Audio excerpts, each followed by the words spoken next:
Good evening, and thanks for joining us on the Week in Review. I'm Brandis Friedman. Nick Blumberg has the evening off. Chicago City Council is at a budget impasse as Mayor Brandon Johnson struggles to get his proposal across the finish line. We stand by our budget proposal.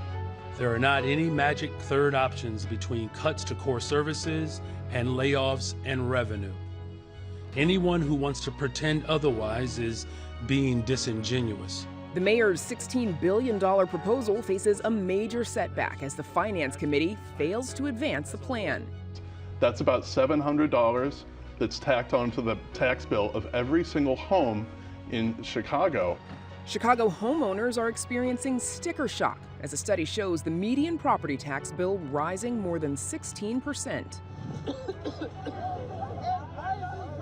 A federal appeals court pauses an order that restricts federal immigration agents' use of force across the Chicago area. This as the detainee population at a suburban ICE processing center plummet. Those in favor say aye. Those opposed say no. Congressman Jesús Chuy García is reprimanded by his colleagues over his late reelection decision. Education is local. It should be overseen locally. The Trump administration is making moves to dissolve the Department of Education. And two Chicagoans meet up in Vatican City. And now to our Week in Review panel. Joining us are Violet Miller from the Chicago Sun-Times, Rima Amin of Chalk Beach, Chicago, the Chicago Tribune's Alice Yin, and Myra Kwaja from the Invisible Institute. Thanks, everybody, for joining us. Welcome back. Okay, so we got to talk about the budget. It was not Mayor Johnson's best week. His 2026 budget proposal, it failed in committee earlier this week with a 25-10 vote. Number of alderpeople opposing his controversial head tax on corporations. Alice, what happened? Did he not see this opposition sort of rising? Yeah, no, we're continuing to, I guess, live in unprecedented times in City Council. I believe not since the Council Wars in the 1980s has City Council outright rebuked the mayor on a budget vote like this. And the signs were coming together last week. The mayor's own finance chair, who is in charge of the committee where this revenue ordinance is being voted, warned him publicly in front of us that it was premature and that she herself did not support the head tax. But his administration did, go to the 11th hour negotiating with aldermen, trying to find a way to get to that threshold, but alas, they couldn't get there. Couldn't pull it off. Yeah, Alderwoman Pat Dowell saying, let's push this off until a little bit later on. Accurate? Yeah. Now, he argues that denying this head tax would mean cutting core services, layoffs, which he is 100% opposed to, he has said. But core services and layoffs, wasn't this funding intended to cover youth services and anti-violence intervention? Yeah, the $100 million that his administration is projecting to raise from this levy would go towards offsetting expiring funds from the federal stimulus package under Joe Biden. A lot of it would go towards, $50 million would go towards youth jobs, $18 million would go towards community violence interruption programs, and he has also set a hard line against reducing funding for that. Right, so he is against raising property taxes because we know that there was a lot of opposition to that last budget season, but he's also against cutting any services, laying off any police officers. What are his options? Well, he's kind of backed himself in a corner because he's said right after the vote failed that he will veto any budget that includes a property tax hike. And aldermen across the spectrum have said we're not open to a property tax hike either. So they've kind of also painted themselves in a corner. But, the last 2 years, some could have seen this coming since it is politically easier to pass property tax hikes earlier on in your term than closer to the election. City Council has until the end of December. We've gotten farther along in this process at this time of the year than we thought we would. Violet, do you think we have to make it, right? Like, or is it going to be as bad as it was last year? I like to be an optimist. We just came out of the longest government shutdown in history, so I'm just going to, say we're going to do it. We're going to make it. We're going to do it. We're manifesting. We're going to speak that into existence. Speaking of property taxes, Cook County Treasurer Maria Pappas's office releasing a study this week showing that some West and South Side homeowners saw their most recent property tax bills increasing an average of 30%. Violet, what's to blame for this increase?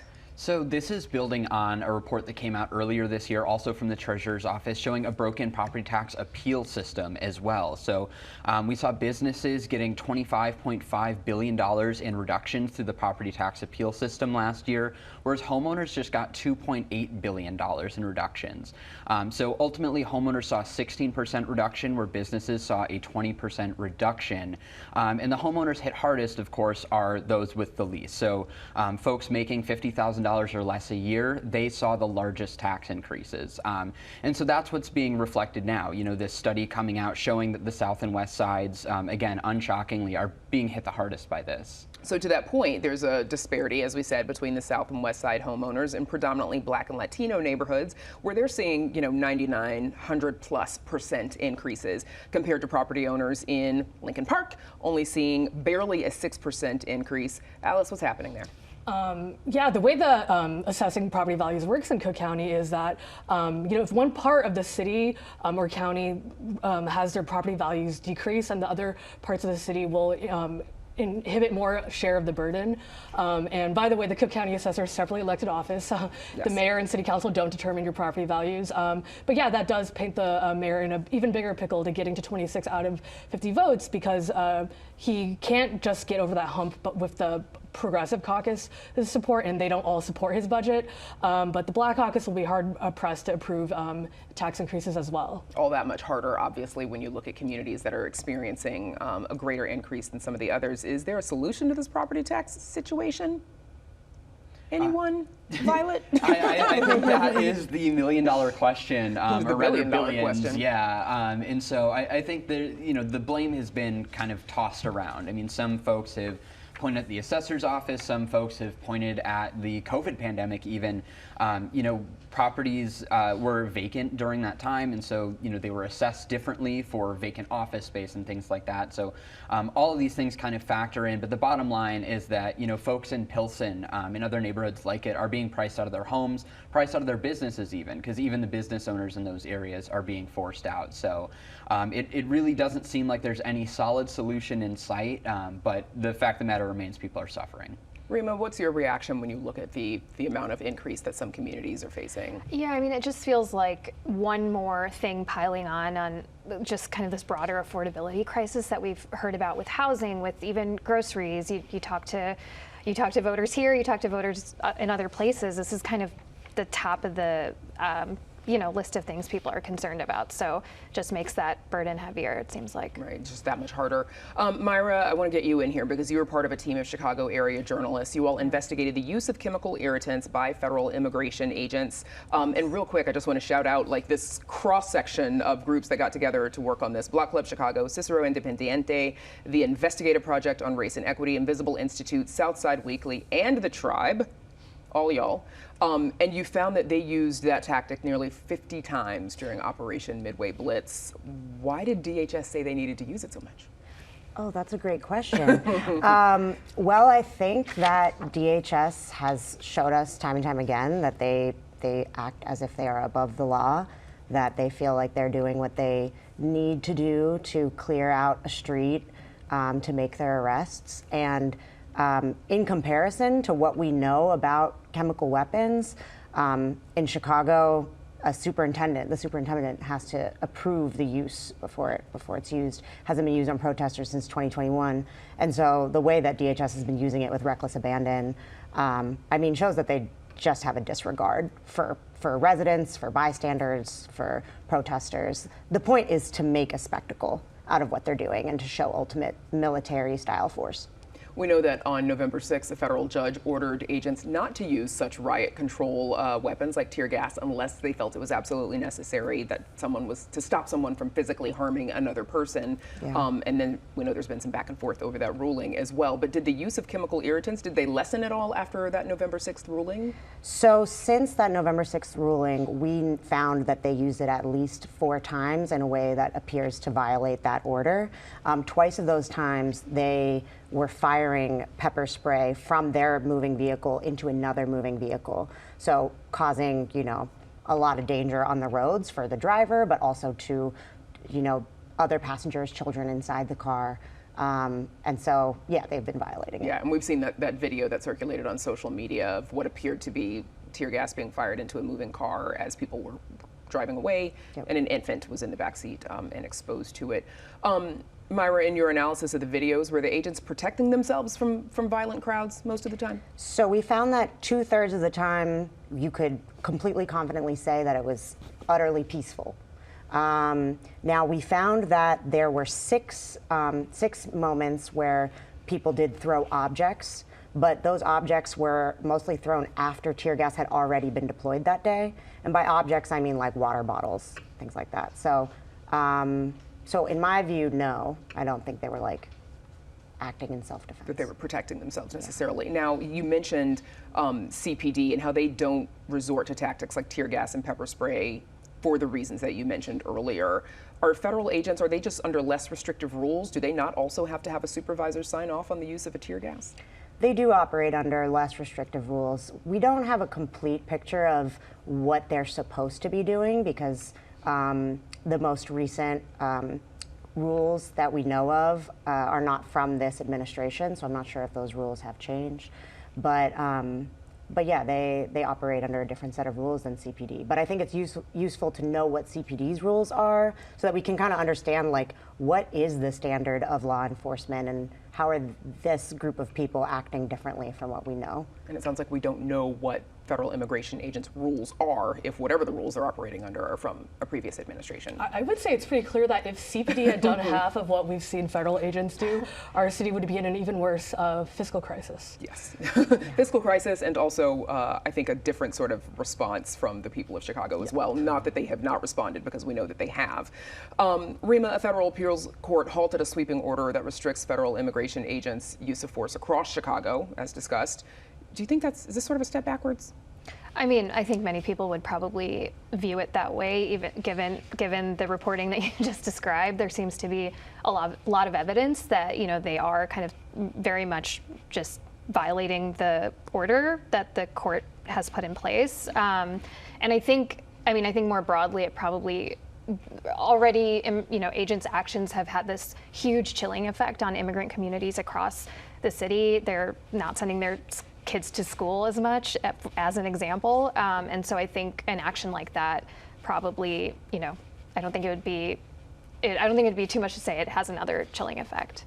And speaking of excessive force, federal prosecutors, they are expected to dismiss the charges against the woman who was accused of assaulting federal immigration agents, I think when she was shot. Myra, remind us what happened in that incident. Yeah, so on October 4th, DHS accused this young woman of like assaulting their vehicle, basically driving into the vehicle. Again, we know that DHS has a pattern of lying. So this is what DHS says.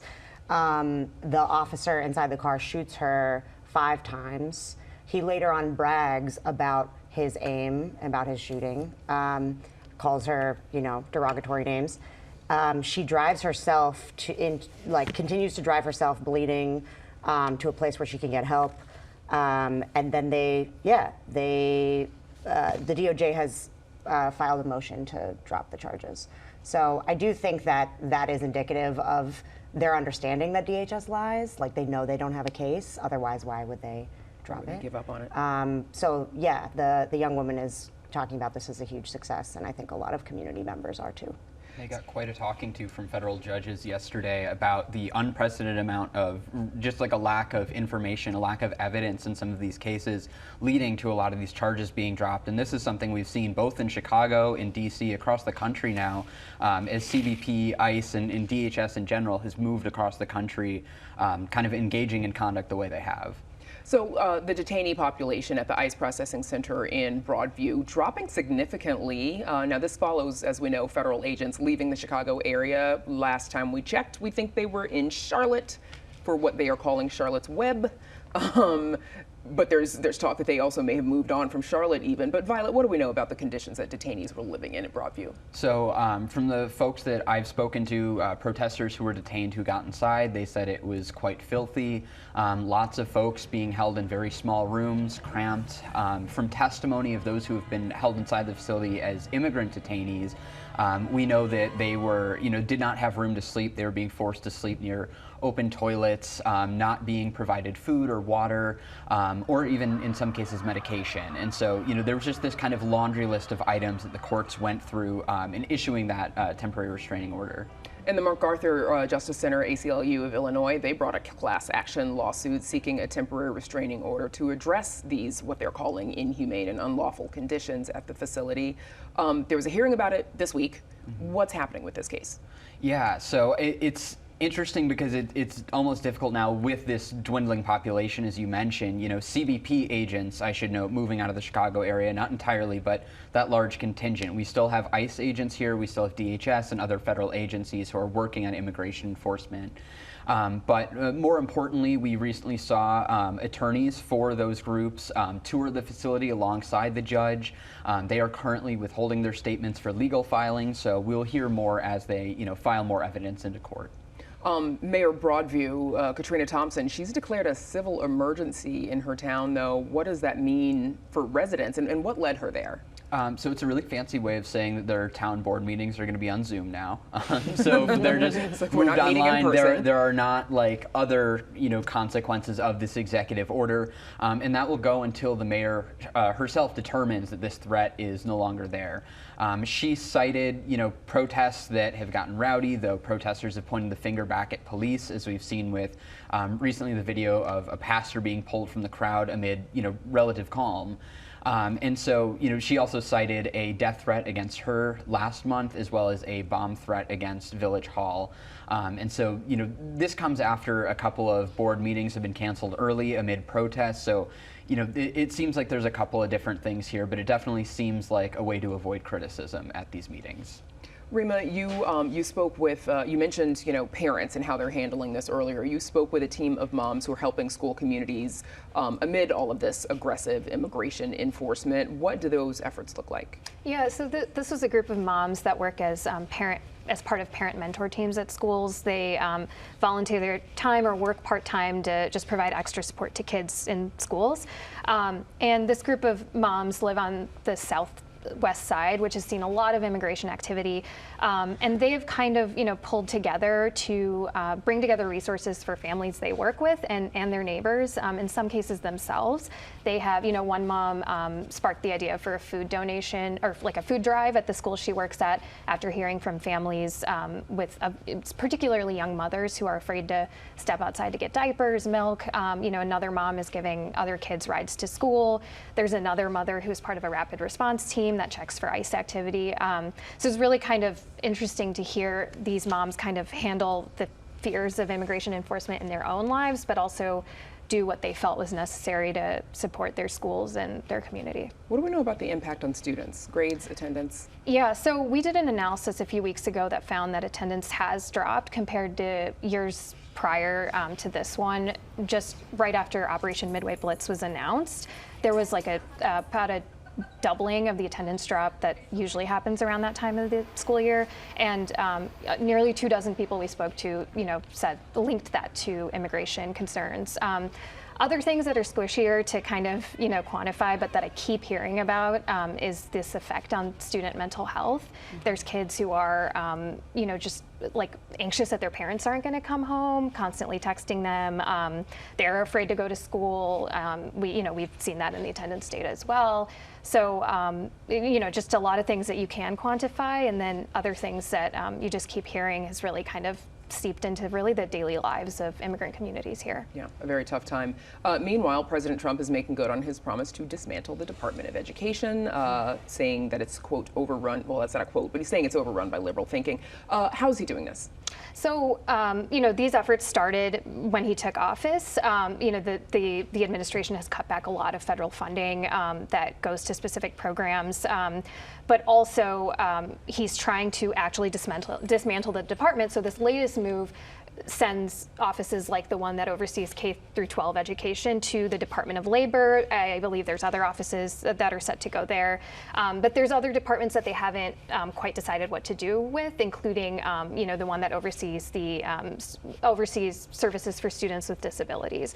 The meaning of this is still, again, it's not clear how this is going to affect students in schools compared to other actions his administration has tried to take earlier this year. But some people have concerns that this is going to actually add bureaucracy, when the administration's line has been like, we need to remove bureaucracy from schools and give schools back to the states. And also, I think there's a broader concern about what is the administration's actual plan here? You're moving things around like chess pieces because Congress needs to take action if you actually want to get rid of the department. So what's the end goal? We'll have to see. We're going to find out, aren't we? Alice, the family of Dexter Reed, they're asking a federal judge to reinstate their lawsuit against the city over the death of 26-year-old who was killed while exchanging gunfire with Chicago police officers last year. Remind us of this case. Yeah, in spring of 2024, this man was pulled over on the west side, and he fired shots at officers, and they fired over 90 shots back, and he died. His family sued the city, but City Council's Finance Committee actually rejected that. The settlement they eventually landed on, a little over $1 million, which now brings this to a jury trial.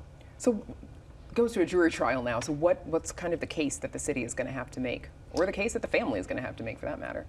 Yeah, the city is going to have to make the case that the officers acted within the bounds of the law, were acting in self-defense, even though the former head of COPA, the police oversight agency, has criticized how the officers handled that case. So there's also this attack, this very disturbing attack that happened on the Blue Line. Federal terrorism charges were filed against the Chicago man who's accused of lighting a woman on fire on the Blue Line train.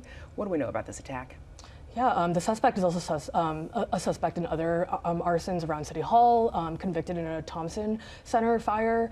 But yeah, late Monday, he allegedly went up to this woman, doused her in gasoline, and set her on fire, and she's now in critical condition, recovering.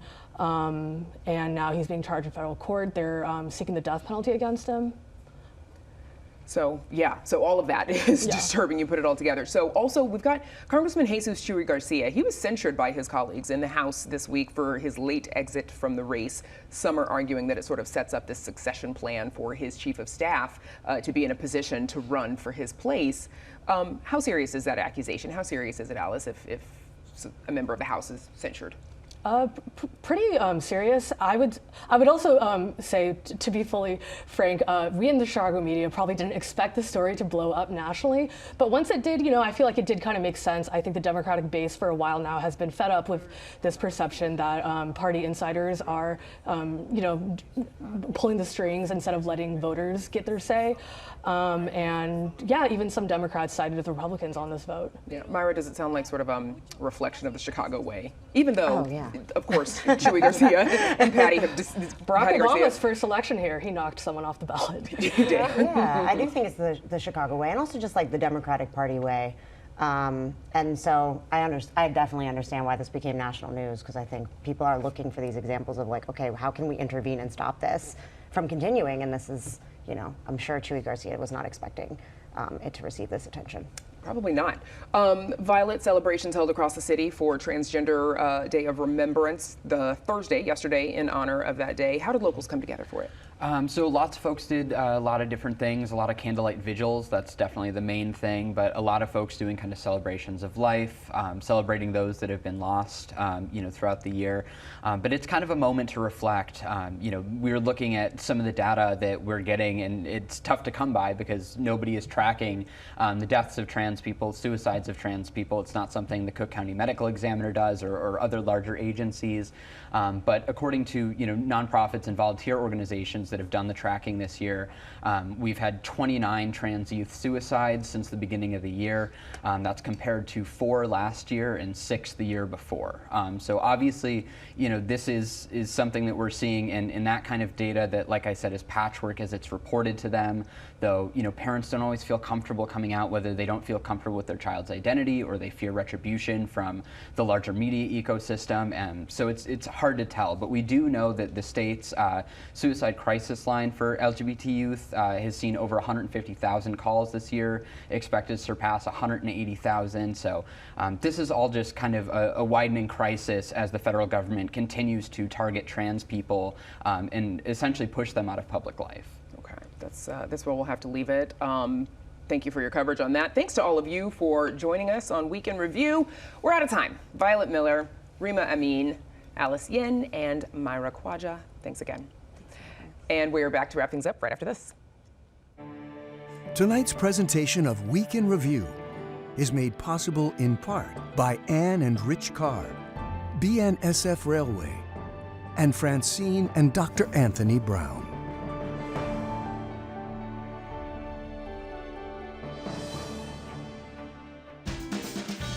Chicago Tonight is made possible in part by the Alexandra and John Nichols family, the Polk Brothers Foundation. Additional support is provided by